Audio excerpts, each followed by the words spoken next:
assim, se os espíritas soubessem o que é o que é o centro espírita, quais são realmente a sua função e sua significação, o espiritismo seria hoje o mais importante movimento cultural da Terra.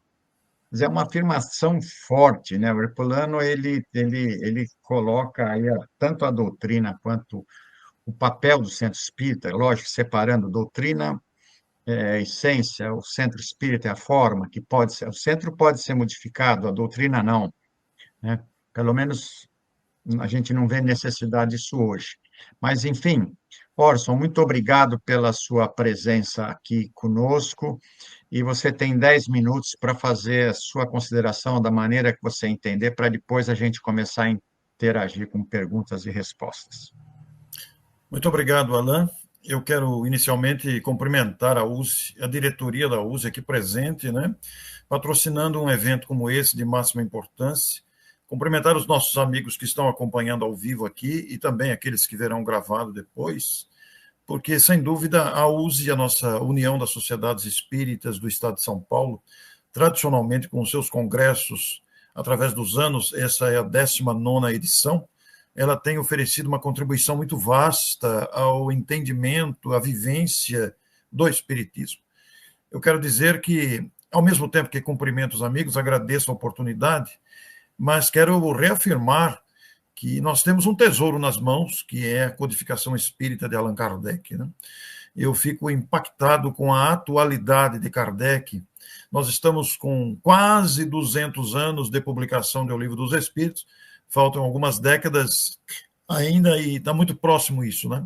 Mas é impressionante a atualidade da obra de Kardec. Eu tenho sugerido em minhas palestras que nós mergulhemos em qualquer parágrafo da codificação, qualquer um dos livros.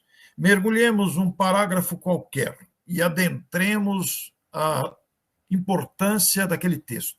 Procuremos entender a significação das palavras, a conexão entre elas, o contexto do assunto ali tratado, porque nós vamos descobrir nas entrelinhas a sabedoria da pedagogia genial de Allan Kardec, que inspirou o surgimento dos centros espíritas.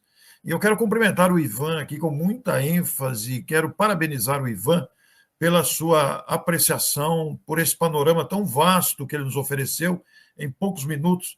Quero, inclusive, sugerir ao Alain, à Jaqueline, à Júlia, que recortem o pedacinho do Alain, falando ele somente, só a fala dele, para distribuírem isso, divulgarem isoladamente, porque esse vídeo vai ficar com mais de 1 hora, talvez as pessoas não vejam. Porque o nosso Ivan deu um panorama perfeito do que nós também pensamos sobre esse assunto da ressignificação do centro espírita, o centro espírita que buscamos. A transformação, o Ivan foi muito feliz, porque ele realmente completou nos seus poucos minutos aí esse panorama que está diante dos nossos olhos. Um mundo em transformação, um centro espírita resultante do esforço gigantesco de pioneiros, né? Pioneiros que dedicaram a sua vida, a sua renúncia, o seu esforço para que tivéssemos a multiplicação das instituições espíritas, que aí estão demonstrando essa realidade pelo país afora e fora do Brasil também, normalmente, quase que exclusivamente por iniciativa de brasileiros, de forma que este modelo sempre poderá ser revisto. Nós sempre temos que reavaliar o que estamos fazendo, porque nós temos uma tendência de entrar no automático, de fazermos tudo da mesma forma, continuamente do mesmo jeito, sem atentar às profundas modificações que o mundo está vivendo continuamente, de forma que as nossas atividades, ressalte-se, sem prejuízo ao conteúdo espírita, sem prejuízo à clareza, à lógica do espiritismo, à racionalidade apresentada por Allan Kardec e principalmente a sua atualidade, que vamos gradativamente constatando, até porque amadurecemos na idade, amadurecemos na experiência, evolui a mentalidade humana e nós enxergamos parágrafos e parâmetros que antes não enxergávamos.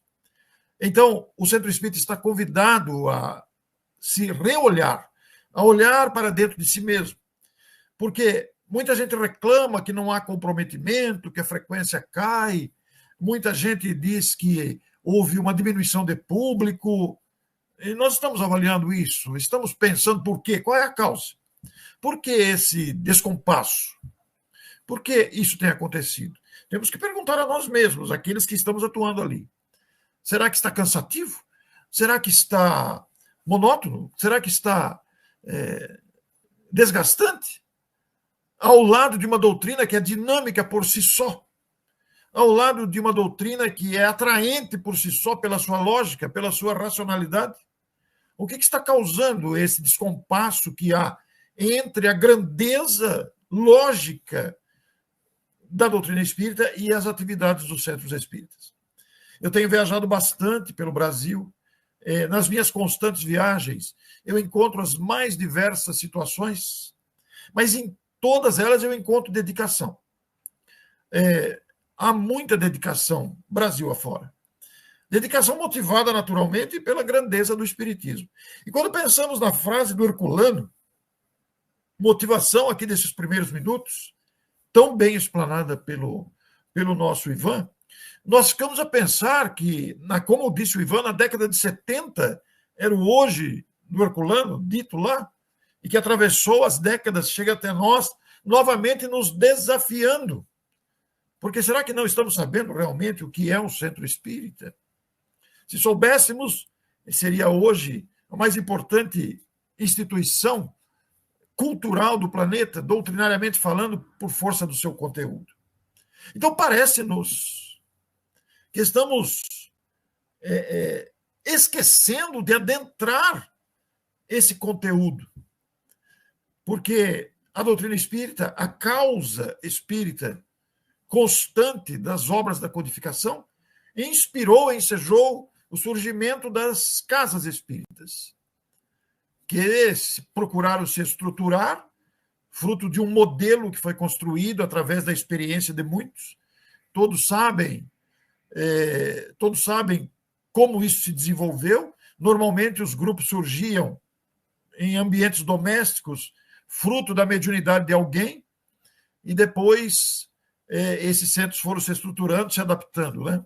Hoje nós temos centros espíritas modelares em organização, em continuidade, em fidelidade doutrinária, mas temos também instituições que derrapam em distorções, temos também instituições que desconhecem o espiritismo, que não motivam seus frequentadores e integrantes. Por que isso acontece? Parece-nos que o principal motivo desse descompasso, desta dificuldade de mudança, está na percepção da obra da codificação. Talvez precisemos mergulhar com mais intensidade e usar a criatividade, sem prejuízo doutrinário, mas usar a criatividade para criar aquela atração pelo interesse do estudo e da vivência.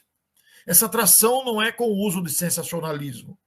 Essa atração é com o uso do atrativo intelecto pedagógico constante na codificação, que tem o papel de nos tornar melhores.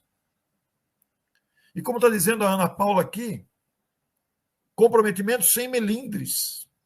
Muito bem lembrado isso, porque nós somos seres humanos com uma tendência de nos magoarmos por pequeninas coisas que deveríamos deixar para lá. Isso faz parte desse processo de mudança que a doutrina espírita propõe. Então, se nós soubéssemos o que é o centro espírita, como propôs Herculano Pires, nós abriríamos mais frentes de trabalho mais abertas do que mantermos aquele modelo tradicional, que a pessoa entra no centro, recebe passe, ouve a palestra e vai embora, ou o contrário. Ouve palestra, recebe passe e vai embora. Não está na hora de abrirmos debates para que o público faça perguntas? Não está na hora de nós abrirmos espaços culturais, pedagógicos para a intensa participação? Treinarmos moderadores para isso? Porque quando se abre espaços para debates, perguntas, enfrentaremos alguns desafios inconvenientes. Mas o preparo de um bom moderador torna possível isso, fazendo com que a doutrina seja conhecida em sua estrutura, em sua base. E, realmente, as rodas de conversas implantadas em todas as casas, como afirmou o Ivan, parece-nos o grande modelo a ser gradativamente introduzido, sem prejuízo das palestras, porque as palestras são muito úteis, elas são necessárias, elas nos oferecem um espaço conveniente. Eu vou agora participar do Congresso da Bahia, no final de outubro, e eu tenho lá 4 participações. Seremos mais de uma dezena de palestrantes. Todos os palestrantes teremos apenas 25 minutos de palestra. Vejam, apenas 25 minutos. Isso significa que nós deveremos ter objetividade, ir direto no assunto, cativar o público e cativar a atenção do tema com esse treino de falar muito com poucas palavras, usar o tempo restrito, necessário apenas, ao invés de ficarmos dando tantas voltas, né, e cansarmos o público. Então, nós temos que treinar a objetividade e abrir esse espaço de conversa. Isso vai fazer o Espiritismo conhecido, isso vai fazer o Espiritismo percebido em toda a sua grandeza didática, pedagógica, cultural. Eu quero saudar os amigos aqui pela oportunidade e devolvo a palavra ao nosso querido Alan.